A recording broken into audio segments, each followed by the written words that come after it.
दोस्तों, क्या शादी जैसा पवित्र बंधन यह तय करता है कि आप कितने अमीर बनने वाले हो? तो मेरा जवाब होगा हाँ। दोस्तों, आज के इस वीडियो पर हम बात करने वाले हैं शादी कब करनी चाहिए और कैसे शादी आपके आर्थिक जीवन में परिवर्तन लाएगी। नमस्कार दोस्तों, मैं हूं आपका दोस्त हितेश कुमार भट्टर, सीएस और फाइनेंशियल प्लानर। दोस्तों, भारत में शादी एक पूर्णतः इमोशनल डिसीजन रहा है, एक भावनात्मक निर्णय जिसे सही और गलत की कसौटी पर कभी कसा ही नहीं जाता।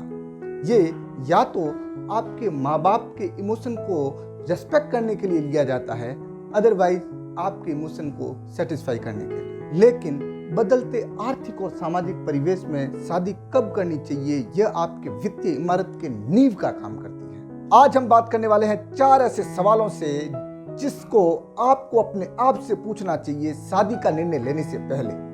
पहला सवाल, क्या मैं मानसिक रूप से परिपक्व हूं शादी के लिए? दोस्तों, शादी के बाद कई ऐसे रिश्ते होते हैं जिसे आपको निभाना ही होता है, आपको समय देना होता है, उसकी अहमियत समझनी होती है। क्या आज के परिप्रेक्ष्य में यह आपके लिए संभव है? अगर नहीं तो दोस्तों, कितना ही पारिवारिक दबाव क्यों ना हो, आप शादी के लिए हाँ मत कीजिएगा, नहीं तो आप यही स्थिति से आर्थिक रूप से पंगु हो जाएंगे। दूसरा सवाल, क्या आप आर्थिक रूप से परिपक्व हैं? दोस्तों, शादी के बाद आपके परिवार के भरण पोषण की जिम्मेदारी आपकी हो जाती है। क्या आपकी आर्थिक स्थिति, आपकी आमदनी अलाउ करती है एक परिवार का भरण पोषण करना? तो ही आगे बढ़िएगा, वरना ना कह दीजिएगा। थोड़े समय का इंतजार अच्छा होता है। तीसरा सवाल, आपके लाइफ पार्टनर की पैसे के प्रति प्रवृत्ति कैसी है? दोस्तों, शादी के बंधन से जुड़ने से पहले जिससे भी आप शादी के बंधन से जुड़ रहे हैं, उसकी पैसे की प्रवृत्ति कैसी है, ये समझना बहुत जरूरी है। क्या उसकी पैसे की प्रवृत्ति बचत करने वाली है या भोग करने वाली है, उड़ाने वाली है? दोस्तों, अगर इस परिस्थिति में, इस सोच में अगर क्लैश रहा तो निश्चित रूप से आपकी शादी में आगे व्यवधान पड़ने वाले हैं, क्योंकि तलाक का 95% कारण आर्थिक होते हैं। दोस्तों, इस चीज को समझकर ही आगे बढ़िएगा, नहीं तो अपने लाइफ पार्टनर के साथ थोड़ा और समय बिताइए और उसे समझने की ज्यादा कोशिश कीजिए। चौथा सवाल, कि क्या आपके पार्टनर ने आपकी सही आर्थिक स्थिति को समझ लिया है? दोस्तों, कई बार ऐसा होता है कि सगाई के शुरू के सालों में आप अपने पार्टनर को इस तरीके से बताते हैं कि आप बहुत ज्यादा अमीर हैं, लेकिन शादी के बाद एक शॉकिंग जैसा मोमेंट होता है और वो एक बहुत बड़ी दरार का काम कर सकता है। आपको दोस्तों ये कोशिश करनी चाहिए कि इस चीज को समझें और जैसे आप आर्थिक रूप से हैं वैसे ही अपने होने वाले पार्टनर को बता दें, जिससे कि आपके पारिवारिक संबंध में भी मजबूती आएगी और आगे तलाक की कभी नौबत नहीं आ सकती। दोस्तों, ये थे 4 सवाल जिसे आपको अपने आप से शादी का निर्णय लेने से पहले पूछना चाहिए। अब बात करने वाले हैं मेरे फॉर्मूले के बारे में। दोस्तों, मेरा फॉर्मूला सीधा और सिंपल है कि आप जब कमाना शुरू करें उसके 2 साल बाद शादी करें। 2 साल बाद शादी करने का मतलब क्या है कि शुरू के 2 सालों में जब आप कमाना शुरू करते हैं, आपके पास एकदम मिनिमम जिम्मेदारियां होती है। घर वाले आपसे पैसे नॉर्मली नहीं मांगते। उस पीरियड के दौरान, 2 सालों के दौरान, आप अपना 50 से 80% तक सेव कर सकते हैं। 50% to 80% कैन बी सेव्ड। उस सेविंग को आप इन्वेस्ट कर सकते हैं। दोस्तों, ये मैं आपको मैथमेटिकल प्रेजेंटेशन, मैथमेटिकल एग्जांपल से समझाता हूं कि इसका इंपैक्ट कैसे आता है। दोस्तों, मैं एग्जांपल लेता हूं कि आप 25,000 रुपये महीना कमाते हैं।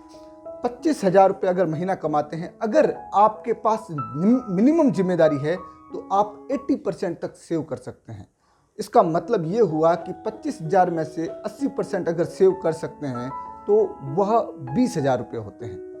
अब इन 20,000 रुपये को आप इन्वेस्ट कीजिए और 2 साल बाद अगर हम पहुंचे कि 10% रिटर्न रहा, 10% रिटर्न रहा सालाना, तो भी यह 5,30,000 रुपये हो जाएंगे। अब दोस्तों, हम क्या कर सकते हैं? 5,30,000 में से आप 1.5 लाख रुपये, 1,50,000 इमरजेंसी फंड के लिए अलग कर सकते हैं। इमरजेंसी फंड क्या होता है? जो आपको इमरजेंसी में काम आए। कभी भी, जैसे कोविड जैसा पीरियड आ गया तो भी आप भले नहीं भी कमाए तो भी आपका गुजारा हो सकता है, एक पीस ऑफ माइंड के लिए होता है। यह 1.5 लाख रुपए आपके 6 महीने की सैलरी के बराबर हो गया। ये लाइफ टाइम आपको पीस ऑफ माइंड देगा। अब बाकी जो रकम बची है वो आप लमसम इन्वेस्ट कर देते हैं, मतलब 5,30,000 में से 1.5 लाख अपर माइनस करते हैं तो करीब करीब आपके पास 3,80,000 रुपए बचते हैं। 3,80,000 को आप इन्वेस्ट कर दें लॉन्ग टर्म के लिए। लॉन्ग टर्म मतलब आप जब तक रिटायर हो तब तक उस पैसे को आप छेड़े नहीं। अब दोस्तों, अगर इतने लॉन्ग टर्म जैसे 25 साल में आप इन्वेस्ट करते हैं और आप 60 ईयर में इसको विड्रॉल करते हैं तो लगभग 35 साल तक का पीरियड रह जाता है और इन 35 सालों में यह 3,80,000 5 करोड़ रुपए से भी ज्यादा हो जाता है। दोस्तों, आप समझ रहे हैं कि मैंने रिटर्न एज्यूम किया है 15%, मतलब 3,80,000 5 करोड़ से ज्यादा हो जाता है। एक छोटा सा निर्णय कि आप शादी को 2 साल के लिए पोस्टपोन कर दें, आपके पास पीस ऑफ माइंड हो गया, इमरजेंसी फंड, और दूसरा आपके पास एक रिटायरमेंट के लिए 5 करोड़ का कॉर्पस हो गया। आप समझ सकते हैं कंपाउंडिंग को। दोस्तों, यही मेरा उद्देश्य था कि आप इस छोटी सी चीज को समझें और छोटी सी चीज आपकी जिंदगी में कितना बड़ा परिवर्तन ला सकती है, इस चीज को भी समझें। होप कि आपको ये चीज समझ आई होगी और आप अपने जीवन में इसको उतारेंगे भी। दोस्तों, ये था मेरा वीडियो शादी के डिसीजन के बारे में, कैसे ये आपके जीवन को इम्पैक्ट करता है। दोस्तों, अगर मेरा प्रयास आपको अच्छा लगे, दोस्तों अगर मेरा काम आपको अच्छा लगे तो प्लीज लाइक कीजिए, शेयर कीजिए, कमेंट कीजिए। दोस्तों, आप कमेंट सेक्शन में लिख के बताइए कि आप कितना कमाते हैं। मैं आपको बताऊंगा कि इसका लॉन्ग टर्म में क्या इम्पैक्ट करने वाला है अगर आप शादी थोड़ा पोस्टपोन करते हैं तो। और अगर आपको मेरा प्रयास अच्छा लगे तो प्लीज लाइक और सब्सक्राइब माय चैनल। बहुत बहुत धन्यवाद।